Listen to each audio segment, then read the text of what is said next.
కడపలో మహానాడు పూర్తిగా ఫెయిల్ అయిందని వైసీపీ నేత శ్రీకాంత్ రెడ్డి అన్నారు. దానికోసం 100 కోట్లు వెదజల్లారని విమర్శించారు.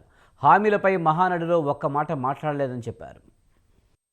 మహానాడు మొదలైనటువంటి రోజున వైఎస్ఆర్ జిల్లా ఉందని చెప్పి ద్వేషంతో వైఎస్ఆర్ కడప అని పెట్టాలి, ఎందుకు ఇవ్వలేదు జీవో, వైఎస్ఆర్ పేరు తీసేయండి అని చెప్పి మహానాడు స్టార్ట్ అయ్యేటప్పుడు అధికారులను భయభ్రాంతులకు గురి చేసి యుద్ధ ప్రతిపైన జీవో తెప్పించుకోవాల్సిన అవసరం ఏముంది?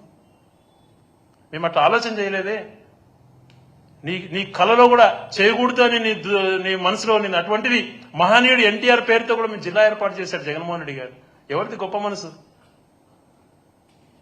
హెల్త్ యూనివర్సిటీ గురించి మీరు మాట్లాడారే, హెల్త్ కు సంబంధించి ప్రజలకు ఆరోగ్యశ్రీ ఇచ్చాడు, 108 చేశాడు. ఆయన స్వయాన ఒక డాక్టరు అన్న ఉద్దేశంతోనే చేశాడు కానీ ఎన్టీఆర్ పైన ద్వేషంతో కాదు.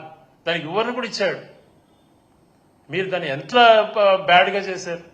మరి మీరు ఈరోజు ఏం చేస్తున్నారు? వైఎస్ గారి విగ్రహాలను ఎంత అవమానిస్తున్నారు, విగ్రహాలను ఎన్ని కూల్చారు. ఈరోజు విగ్రహాల కన్నా జెండాలు కట్టడము, మీరు చేసిన విధానాలన్నీ కూడా హర్షిస్తున్నారు అనుకుంటున్నారా? ప్రజలు అన్ని గమనిస్తున్నారు.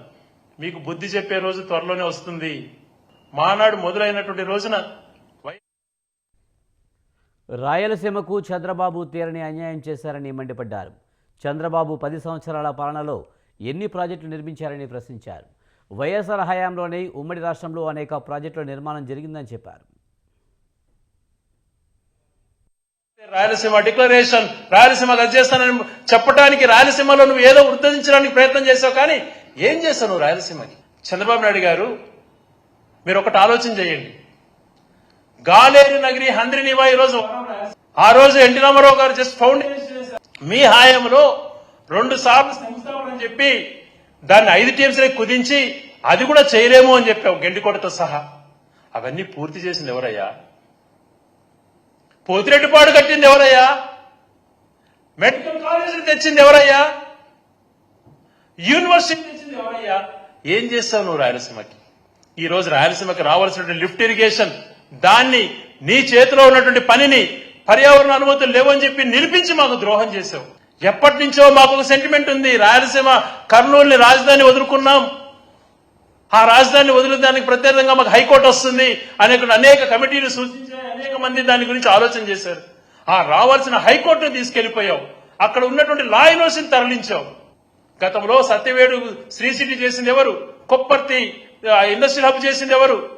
ఇవన్నీ మర్చిపోయి నువ్వు ఏమి చేయకపోగా ఈరోజు కొత్త పల్లవి ఎత్తుకున్నావు. ఏదో పోలవరం నుంచి బనకచర్లకు చేస్తానని చెప్పి అది 85,000 కోట్లట. దానికి ఒక ప్లానింగ్ లేదు, ఏమీ లేదు. ఏదో 20,000 30,000 టెండర్లు పిలిచేసి మొబిలైజేషన్ అడ్వాన్స్ తీసేసుకుని వాళ్ళ దగ్గర నుంచి లాక్కునే ప్రయత్నం తప్పితే చిత్తశుద్ధి లేదు. నీకు చిత్తశుద్ధి ఉంటే రాయలసీమ లిఫ్ట్ ఇరిగేషన్ చేయి ఫస్ట్. అలాగే గాలేరు నగరి నుంచి హంద్రినీవాగ్ అనుసంధానం చేసేది అనంతపురం జిల్లా నుంచి కాకుండా ఇంకొకటి ఈ పులివెందల రాయచోటి మీదుగా మిగిలిన ప్రాంతంలో హెచ్ఎన్ఎస్ఎస్ కి అది సబ్స్టిట్యూట్ గా ఉంటుంది అని చెప్పి 45% నుంచి 50% పన్నులు కరోనా ఉన్నాయి, ఇవి చేశాం. దాన్ని ఎందుకు కంప్లీట్ చేయడానికి ప్రయత్నం